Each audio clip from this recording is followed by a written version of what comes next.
teman-teman.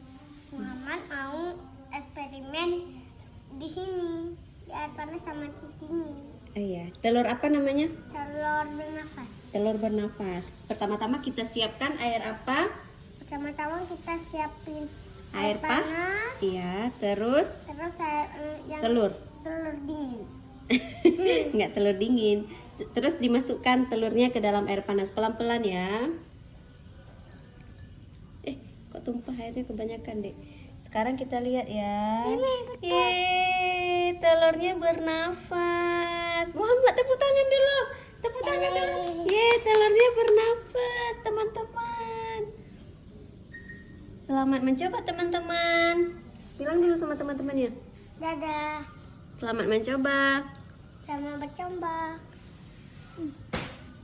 Di sini. Yeay, telurnya